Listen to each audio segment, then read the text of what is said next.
journal club, right?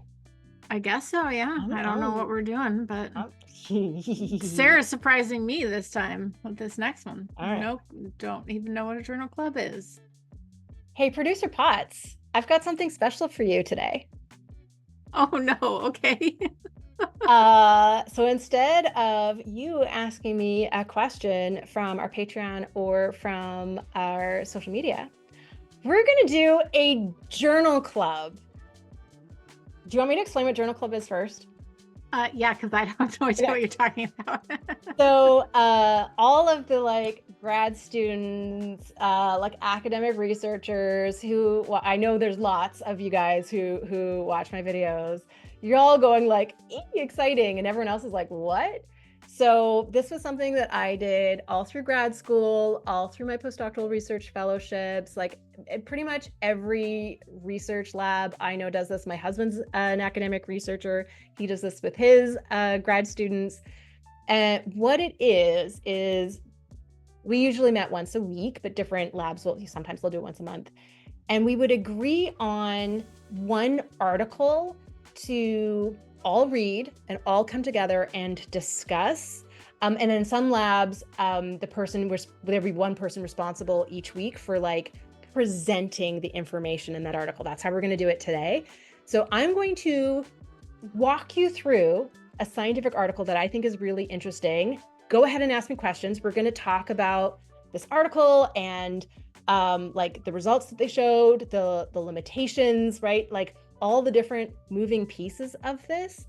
And it's just, I feel like the reason why I wanted to try this out, and if everyone hates it, we won't do it anymore. But if you like it, comment below and tell me more journal club, please. I think this is a great opportunity to, one, show how science journalism should be done, right? Like we want to actually put a paper in the context of the field of scientific literature rather than just coffee is good for you, coffee is terrible for you, right? Like just whatever the most latest like clickbaity headline is. But also I think it's a great opportunity to really like highlight and feature some of those really like important articles that tell us something really actionable, right? That really help pull together a lot of different threads in nutritional sciences and show us, aha, like here's the thing, like here's the conclusion. So I think this is a really fun way to kind of highlight new papers that are trending and talk about them in a more nuanced way than probably what we're seeing online, but also like papers that just are really important and really interesting. So this I'm excited about this. I hope you like me walking you through a paper, and I hope everybody watching enjoys it too. So the article that we're going to do today is called Dietary Guidelines Meet Nova, Developing a Menu for a Healthy Dietary Pattern Using Ultra-Processed Foods. It was published in the Journal of Nutrition in 2023. Do we have a month on here? April 2023. So this is our journal club article, producer Potts. And the reason why I chose this article, we've seen a lot of conversation about ultra-processed foods online. And we've seen these two different takes, right? We've seen ultra-processed foods are the root of all evil and absolutely terrible, and nobody should eat them. And then we've seen this more balanced take of, diets that are overabundant in ultra-processed foods are not health supportive, but ultra-processed foods can fit into a health-supporting diet. One of the statistics that I have quoted, I've done several videos on, which I'm sure you can link for everyone, on ultra-processed foods, is that if about 20% of our total calories or fewer come from ultra-processed foods, there's no meaningful health harm from that. So we can absolutely use ultra-processed foods for budget stretching, convenience, flavor, right? Joy. Like it can absolutely fit into an overall healthy eating pattern. But there's this whole other piece of this conversation, which I think has been part of the ultra processed foods are terrible, ultra processed foods are fine, right? Is that the definition of ultra processed foods is quite flawed. And not all ultra processed foods are harmful, right? So I've done videos before talking about breakfast cereals. So breakfast cereals overall reducing all-cause mortality, meaning they improve long-term health outcomes, that is largely driven by the benefit of whole grain breakfast cereals, but even sugary breakfast cereals seem to be health neutral. So they don't benefit our health, but they don't harm it either. So we want to take breakfast cereals and kind of put them in their separate own category. But there's so many other foods that are categorized as ultra processed foods that are included in these 58% of calories in America are coming from ultra processed foods. But most people would have no idea that that's an ultra processed foods, right? Like a frozen dinner, like a lean cuisine, right? Like most people aren't thinking of that as an ultra processed food. A canned chicken vegetable soup is an ultra processed food. A packet of instant oatmeal is an ultra processed food. Yogurt with sugar added, like a fruit on the bottom yogurt is an ultra processed food. There are so many ultra processed foods that are nutritionally valuable foods that we would look at the nutrients the food contains, the Nutrivore score, and say, this is a great food. It's going to offer a lot more nutrients than calories to our diet. And we would just say, like looking at nutrient density, like, great. This is a like food with nutritional merits. But when you use the NOVA classification system, which just looks at how processed a food is and doesn't look at how much nutrition still remains, you get this collection of foods that most people would consider good nutrient dense foods that are technically ultra processed foods, technically included in all of these scary statistics, technically being told to like, don't eat all of these things. But the nuance here is we can't just look at the processing to determine whether or not a food is going to be health supportive or not. So what this paper does is they're looking at exactly this challenge. So what they decided to do was see if they could craft a diet using mostly ultra processed foods. So their goal was to have 80% of the calories come from ultra processed foods in the diet. They actually better than that. They ended up with 91% of the calories coming from ultra processed foods in their sample diet. And then they looked at how that sample, like 1 week meal plan, aligned with the healthy eating index. So they calculated a healthy eating index for that diet, which is a measurement of how well somebody's diet aligns with the USDA dietary guidelines for Americans. And then they did the second analysis where they looked at the nutrients and how many nutrients that diet like met the daily value of for a person and what nutrients were falling short. And it is a fascinating way to rethink about ultra processed foods, right? So when we talk about 20%, yeah.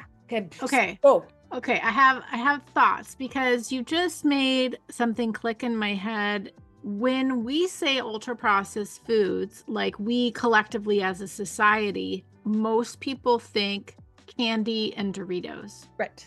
When scientists are using the NOVA classification and talking about ultra processed foods, that actually includes a lot of things that we wouldn't consider ultra processed because we're thinking of like, I know you don't like the term junk food because that has a negative connotation, Sure, but that's what we think of.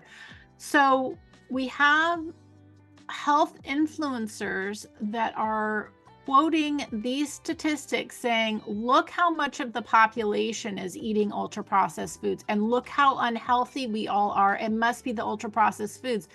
But they are using this in a frame of like Doritos and candies, not realizing that actually it includes a lot more. But so it's like almost like people are arguing about something that they don't even know what they're arguing about because it actually means two different things. But the problem is, as a society, we are still unhealthy. So like, I love that you're going to break down this study, but then I'd like to come back to that point because I think like what's the answer then if it's not avoiding these foods, because that's not the foods that people are mostly eating anyways? I don't know. I just think I've clarified and confused myself at the same time. So maybe this study will bring more clarity Okay. to this I want to conversation. emphasize the point that had me like hopping in my seat that you were making, which Yeah. is that wellness influencers are blaming ultra processed foods for all of the like public health challenges that we have with like increased risk of type 2 diabetes, of cardiovascular disease, right? And they're quoting studies that use the NOVA classification system to measure ultra processed food intake in different demographics. And that's where the 58% of calories come from ultra processed foods in America. That's where that statistics comes from. It comes from these studies looking at like, what are people eating and using the NOVA classification system. And the challenge here, and the reason why I wanted to choose this paper, is that that classification system is flawed. And the USDA is considering integrating it into the dietary guidelines for Americans in either the 2025 to 2030 guidelines or maybe the 2030 to 2035 guidelines. And this paper is making the case for no, don't do that. That's a bad idea, because if you put the NOVA classification label on a food label, right? And you say, oh, look, this cereal is NOVA class 4, but this cereal is NOVA class 3. This yogurt is NOVA class 4, but this yogurt is NOVA class 3. You are basically making affordable, nutrient dense, easy to find foods that happen to be NOVA class 4 because of the processing, but are absolutely aligned with the dietary guidelines for Americans. You are basically like unfairly like labeling those It's foods as bad. moralizing food, right? It's Right. moralizing food in another way, which we don't really need more of. And is not going to help people eat a healthier diet, right? It is not something that's actually meaningful, because how foods are classified as ultra processed versus whole versus culinary ingredient, right? Like those classifications, like we want to understand the level of processing. That is one data point, but we also want to understand the nutrient density. And so the problem with the NOVA classification is it does not include any measurement of the nutrients that a food contains, only processing. So that's why we would want to include something like the Nutrivore score, which measures nutrients but not processing, right? We want to use maybe both of those together to be able to better understand a food. But it is a big problem in how this research is being communicated by people who are using fear-based marketing to sell their products, right? So Right.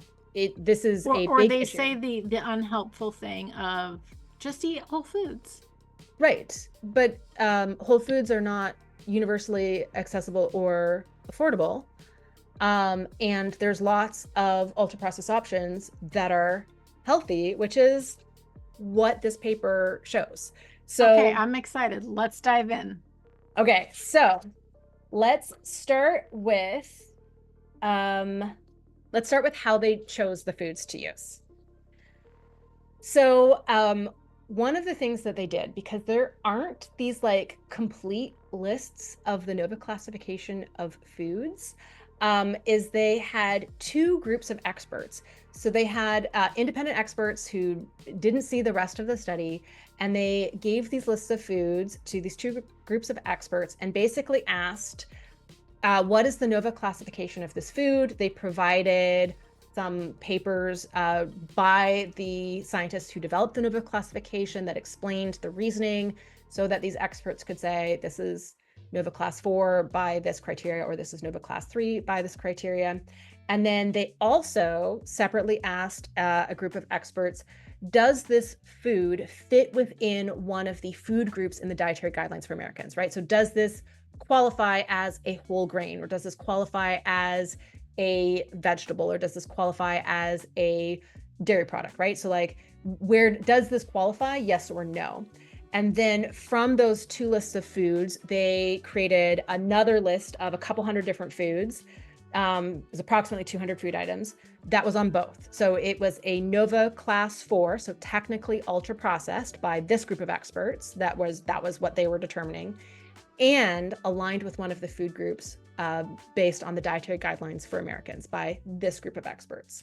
So that was what they started with. And then they were like, okay, mix and match time. What makes sense for a meal plan, right? So they created a 7-day meal plan where their goal was 80% of the calories would come from ultra processed foods.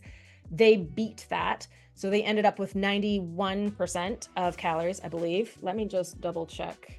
91, I got it right. 91% of calories actually came from ultra processed foods, which means there are a few whole foods, right? There's the occasional banana, right, in this meal plan, but then they've laid it all out. So I'll read one day's worth so you can just kind of understand what types of foods are technically ultra processed foods, but also most people are not realizing that this is what's being measured in all of these studies showing how much ultra processed foods Americans are consuming. So I'll just read day one because that seems like a good place to start. So for breakfast, they have a breakfast burrito that included 1 flour tortilla, a cup of liquid egg whites cooked in a teaspoon of soft margarine with 1/3 of canned black beans, 1 ounce of shredded cheddar cheese, 1 cup of orange juice, and 1 cup of non-fat ultra filtered milk. So all of those are ultra processed foods. They're all Nova Class 4. Would you think that those were all ultra processed foods?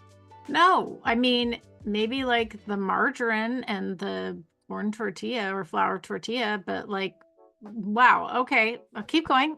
So an important like a little addendum here. They have like a 46 pages of supplemental material that I also went through for this study. And they like not all canned black beans would count as Nova Class 4. Some would count as Nova Class 3, and it really depends on the exact ingredients list. So they actually have in their supplemental material the exact like brand of every single aspect like of this menu and the ingredients list that was given to the experts that were determining what Nova Right. Because classification it the was. goal was to craft a diet of mostly Nova classification 4. So they went to find the black beans that were the most processed and Right. had added ingredients. Okay, this makes Yeah, sense. Okay. So not to say that all black beans are ultra processed, but the ones that they used here were. So then for lunch, they had a turkey sandwich, which was 2 slices of whole wheat bread, 3 ounces of deli turkey, 2 slices of tomato, asterisk, that's a whole food, a cup of shredded romaine lettuce, asterisk, that's a whole food, 1/8 of a cup of mushrooms, asterisk, that's a whole food, 1 ounce of shredded mozzarella, a teaspoon of yellow mustard, asterisk, that's a processed culinary ingredient, 3/4 cups frozen grilled potatoes, and 12 ounces of sparkling water, asterisk, is water a whole food? Asterisk, it's not an ultra processed food. Anyways, so that's where most of, I mean, you can also see, right? They're adding. I mean, that's a balanced lunch. Yeah. It wasn't like a sandwich. That sounds delicious. delicious. I mean, it sounds delicious. Okay. And then for dinner, a salmon rice bowl. So 2 packets of lemon pepper salmon, a cup of white rice, which is actually Nova classification 3, not 4, a tablespoon of chopped scallions, that's a whole food, a cup of diced cucumber, whole food, a tablespoon of sesame seeds, 3 teaspoons of mayonnaise, 1 teaspoon of hot sauce, which I think is Nova Class 2, toasted nori, which they have an asterisk of, so that is somewhere not ultra processed, a 1/2 cup of steamed broccoli, not ultra processed, 1 cup of non-fat ultra filtered milk, and then as a snack, 1 cup of fruit cocktail. So this is again sort of like, this is it sounds like a pretty balanced day. Here, okay, I ask you a question. Yes, please. With your knowledge of nutrients, looking at this meal plan, yeah, what would you add to meet your nutritional needs for the day? What would someone take? Someone could take this as their base. What would you have them? What would you suggest they add to this? Because this sounds very affordable, accessible, and normal to me. Like, what would you add?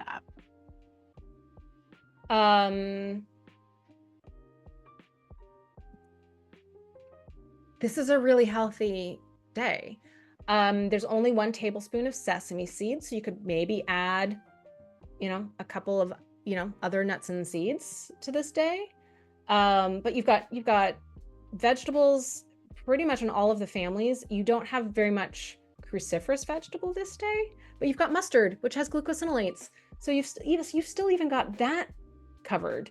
You've got onion family, you've got mushrooms, you've got leafy greens, you've got root vegetables, you have legumes, you have nuts and seeds, you have good quality protein sources, you have technically like whole grains, right? Because you've got whole wheat bread, even though that's an ultra processed food, it still counts like partially as a whole grain.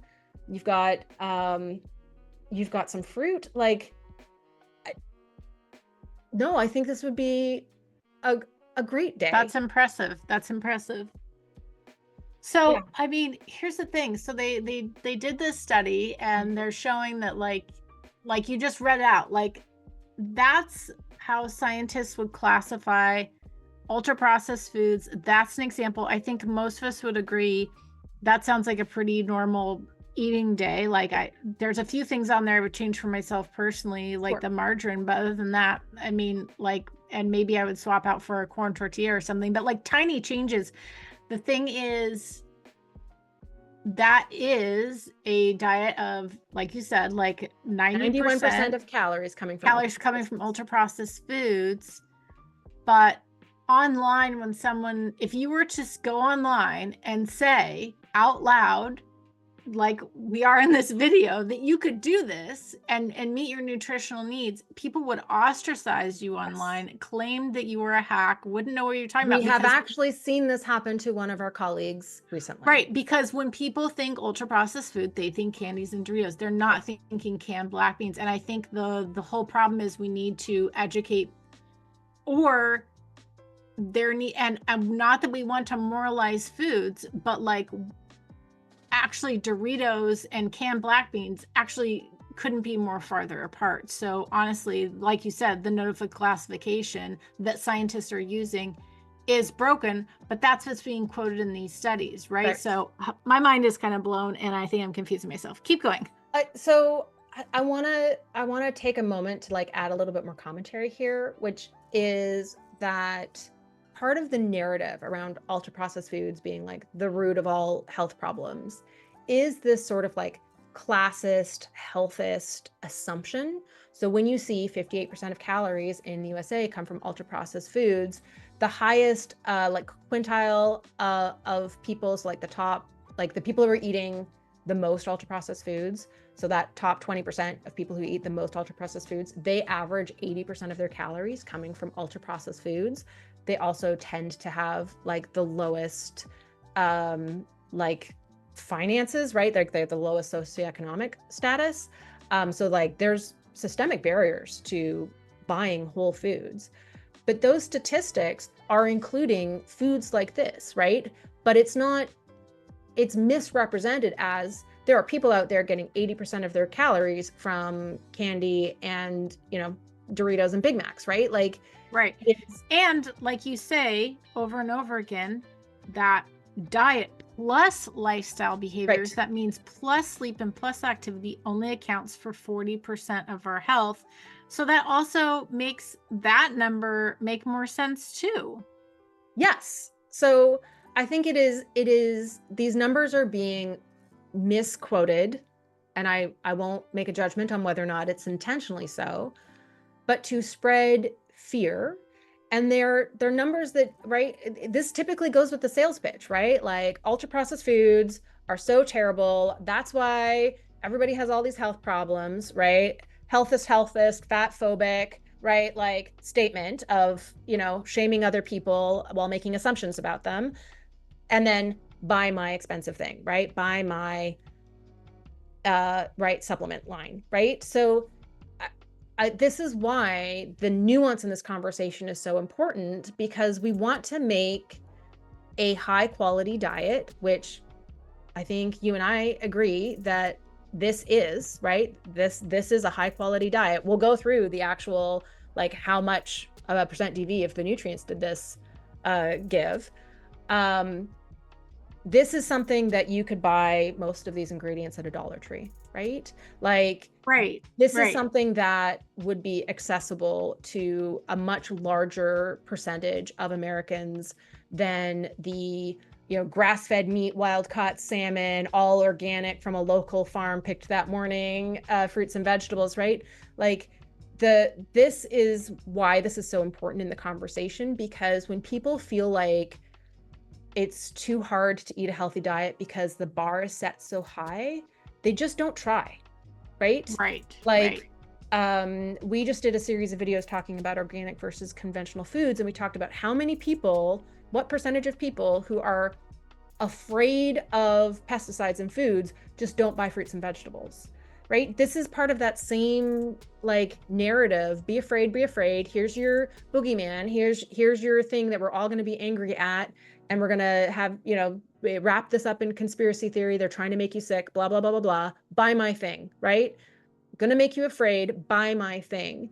And it is misquoting statistics that include nutritionally valuable foods that are affordable and accessible for a much larger percentage of the population in the statistics. So this is, misrepresenting what these statistics actually mean, while also revealing a flaw in how ultra-processed foods are classified. Right. Fascinating. Okay, let's get to the percentages DV if you want to. Like, I want to know, like, how does this stack up? So they have a table of like all of the grams, milligrams, micrograms, depending on the nutrient, of all of the nutrients. And then they did 2 different analyses where they calculated it compared to the recommended dietary reference intakes for a female between the ages of 19 and 30, and then they also did it for a male over the age of 51. So they just write 2 different demographic groups. So I pick which one you want me to read through, because I don't think we need to read through both. No, I mean, let's do the female. Okay. So calories was 2,000. I mean, I think that the actual diet was 2,025 calories per day on average. So that's roughly what a 19 to 30-year-old moderately active female needs. Protein was 200% of the dietary reference intake. And we've also talked relatively recently, right here, about how protein intake should probably be, roughly double what the RDA is. So then that hit double the that RDA. hits that perfectly. Okay. It has percent carbohydrates was within the accepted macronutrient distribution ranges. So it was 54% of total calories. Percent of protein was 22% within the AMDR, and percent from fat was 26% within the AMDR. Fiber was 133% of the daily value. Wow. Calcium was 159% of the daily value. Iron was 114% of the daily value. Magnesium was 150% of the daily value. Phosphorus was 285% of the daily value. Potassium was 152% of the daily value. That, by the way, is amazing, because 98% of Americans don't get enough potassium. Sodium was 199% over, so sodium was a bit high. Zinc, 199% of the daily value. Copper, 227% of the daily value. Selenium, 249% of the daily value. Vitamin A, 217% of the daily value. Vitamin E, here's our first one that doesn't make it, 78% of the daily value. Vitamin D. But I'll point out, you said that you need to add a few nuts and seeds, which are high in vitamin E. So remember, you said that at the beginning of the conversation. Yeah. Vitamin D, 64% of the daily value. Vitamin C, 194% of the daily value. Vitamin B1, 167% of the daily value. Vitamin B2, 223% of the daily value. Vitamin B3, 327% of the daily value. Vitamin B6, 195% of the daily value. Vitamin B12, 331% of the daily value. Choline, 83% of the daily value. Vitamin K, 378% of the daily value. And folate, which is vitamin B9, 120% of the daily value. So there were 3 nutrients. It went a little bit over on sodium. Everything else, potassium was high, and you've talked about potassium was great. The importance of the sodium potassium ratio. So there were 3 nutrients that fell short. Vitamin D, Yeah. which Not is very hard to get surprising. from the food supply, Yeah. vitamin E, and choline. The Dietary Guidelines for Americans' own analysis shows the guidelines themselves are already short on iron, vitamin D, vitamin E, folate, and choline. So actually, that flaw may have nothing to do with the ultra-processed foods that were selected, but rather because they were trying the to dietary meet guidelines already tend to fall short on right 5 nutrients, and this meal plan only fell short on 3. So you know what I find fascinating? You know what this just, not that I needed more solidifying in my brain, because I'm here with you on this, I get it. But like, I think it just also goes to show another instance of why it is actually much easier than we think, or than we're led to believe, that you can get all the nutrients you need from the foods you eat. And the thing is, with Nutrivore, the meal plan you read would fit into Nutrivore, because Nutrivore is about a permissive dietary structure, and it's all about the foods that you add to meet your nutritional needs. And if you look at the way that you've laid out the weekly serving matrix and the other tools you provide, like, this would fit into it. Do you know what I mean? And I think it just solidifies it even more. And so then my question is to you. So here's the thing. To me, it's like very clear that we have a problem where foods, as they are presented to us to be healthy, are too expensive. But then there's this whole other group of foods that are classified as processed, minimally processed or ultra processed, that are also nutritionally valuable, that are more affordable, that if we didn't have people feeling guilt or shame around, they would feel better eating them, and then we wouldn't be so nutrient deficient as we are.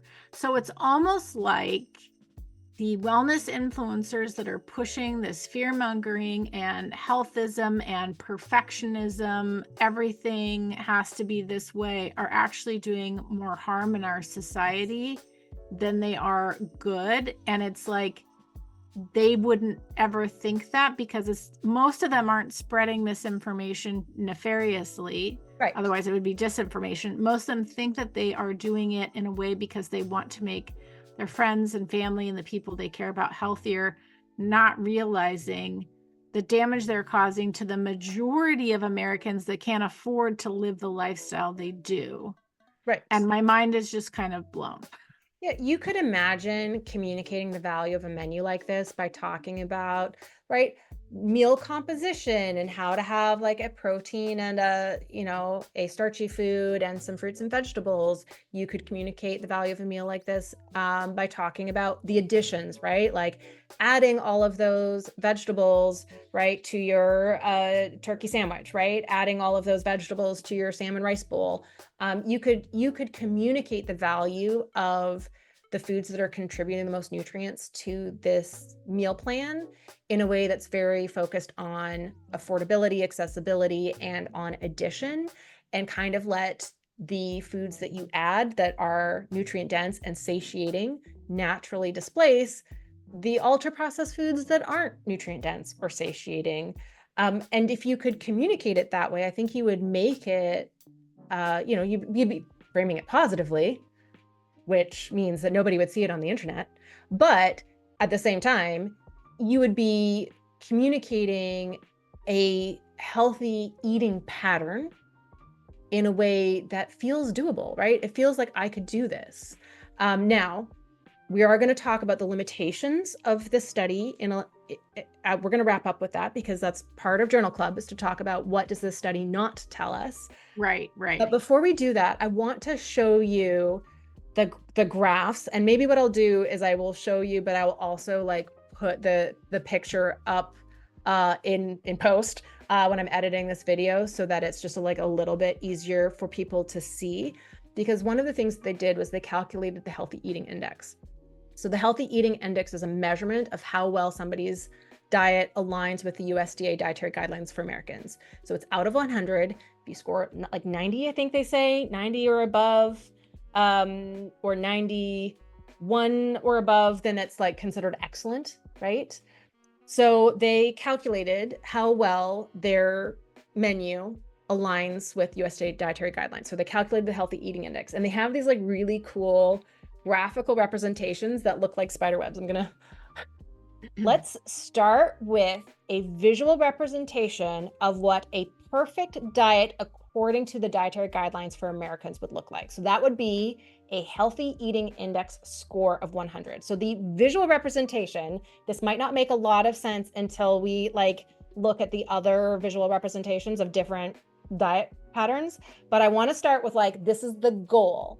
So this graph from the paper shows you what if you were meeting your serving targets of all of the like nutritionally important foods, your protein foods, your different families of vegetables, and moderating everything that the dietary guidelines for Americans wants us to moderate. So added sugars, sodium, saturated fats, you would basically be hitting, right? You'd be hitting 100% of the target for each of the different categories. So the way that the healthy eating index is scored is you have different categories of foods to add and foods to moderate. And so you get a points basically towards 100 for each one of the foods that you want to eat. So this is total fruits, total vegetables, greens and beans, whole grains, dairy, total protein foods, and seafood and plant foods. And then you get subtracted points basically for going over on things to moderate, like added sugars, saturated fats, sodium, refined grains, and then there's also one for total fats, for fatty acids. So the idea is you want to meet your serving targets and you don't want to go over of things that are best consumed in moderation. So a perfect healthy eating index looks like this little funny spider's web, where your like actual line is just the circumference, because you're basically getting max points for each one of the categories. So like the categories are what the radial lines are showing. Gotcha. Okay. Okay, so let me show you how the average American eats. Most people are not paying any attention to dietary guidelines for Americans. There's some interesting historical reasons for that, which we can get into in another video. But this is what the graphical representation looks like for the average American. So there's only two categories where the average American is actually like meeting the serving targets, and that is seafood and plant foods and total protein foods, or seafood and plant proteins and total protein foods. For all of those fruit and vegetable categories, they're falling short.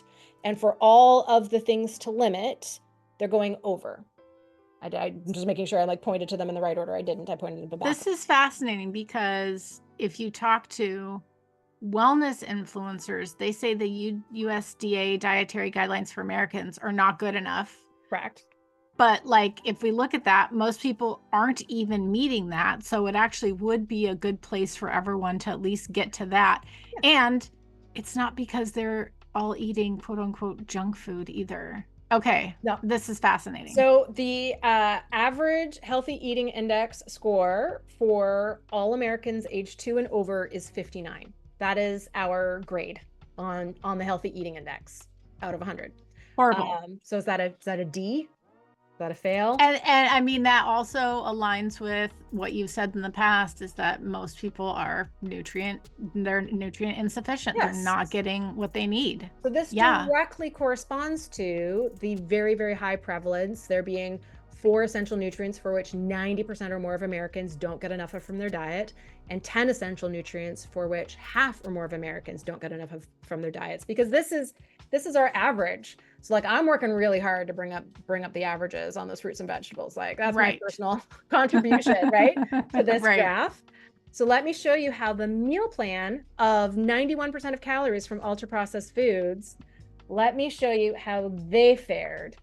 And you're gonna be so impressed. Look at that pretty graph. Like wow. With this meal plan that is 91% ultra processed foods as scientifically defined ultra processed foods, not Doritos and candy, everybody, but like look at how we're meeting almost everything. Yeah. So the places where it falls short is this ultra processed food meal plan doesn't quite meet the servings of whole grains, and it's way over on the sodium, right? So it loses Yeah, points for sodium and it loses points for the whole grains not being enough. And you could absolutely tweak that meal plan, get the low sodium canned baked beans, for example, right? Get the low sodium deli turkey, right? There are low sodium options for those foods that would help bring that sodium down. And then you could, as you mentioned earlier, right, swap out the flour tortilla for a corn tortilla, and that would get the whole grains up, right? So a couple of right. little swaps could probably fix Fix that. that challenge. And Yeah. I think that that is, I think what is why I wanted to try a journal club with this paper, because I think it's a really great illustration of the nuance that we need to be bringing to the conversation about ultra processed foods.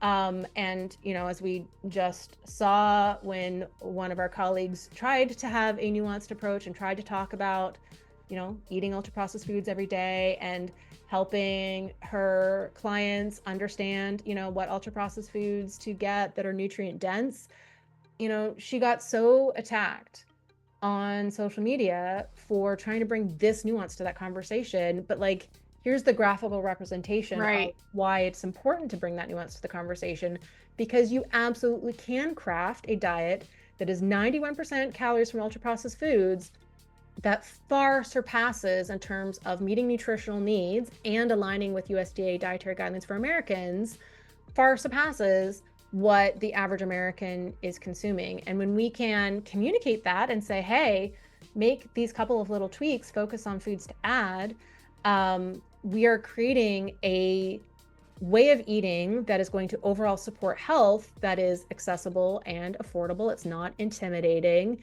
right? It feels like, yeah, I could eat that. Yeah, I could do that. Yes, I can get all the ingredients at my local, you know, Dollar Tree or Dollar General or Right. whatever.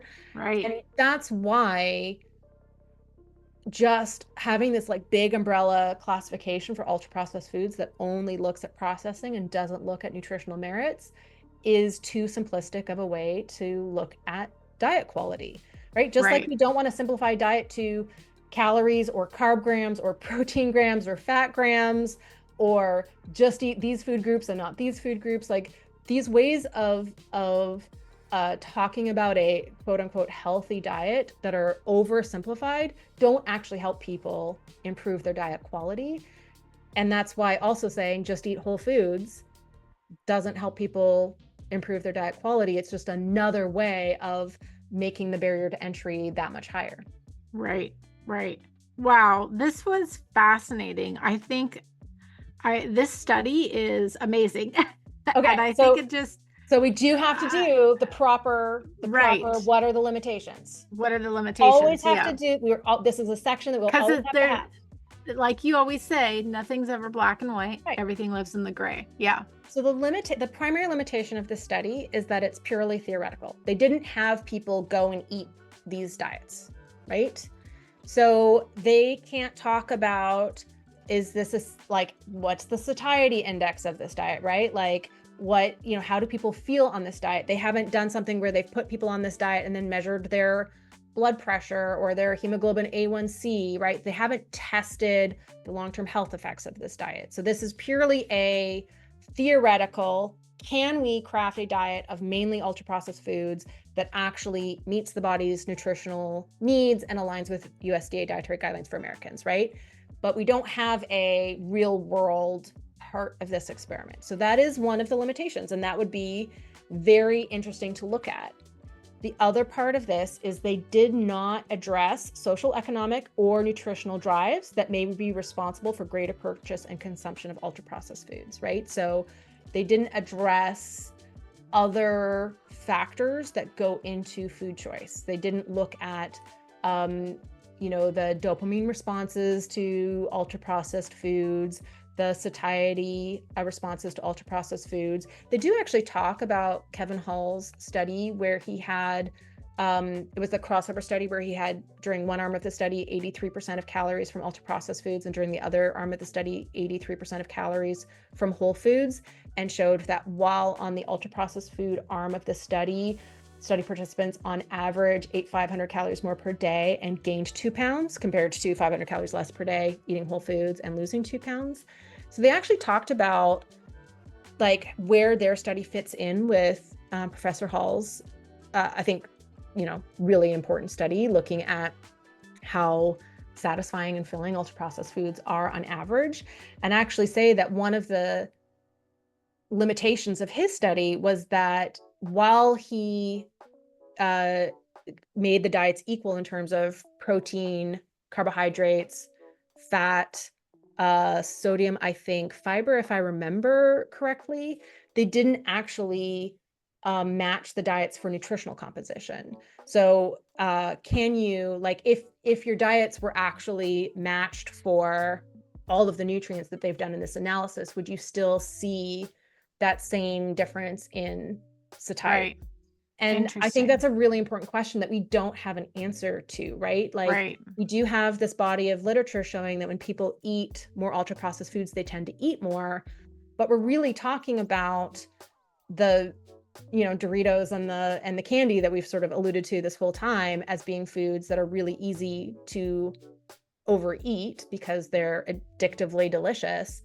And we're not really talking about these types of ultra processed foods. So can you now create an ultra processed food diet that doesn't have these differences in satiety? That's not a question that this paper answers because they didn't have that like experimental on humans in a metabolic ward part of this study.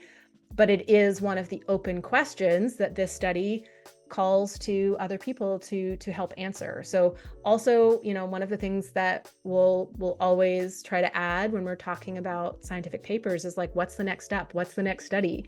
What should this group or another group do next? And I think it would be fascinating to take this meal plan and look at the satiety, like maybe do the whole foods version of this, right? And then the ultra processed foods version of this, and then compare them in terms of, how filling are people, like how full do people feel eating this? How satisfied are they?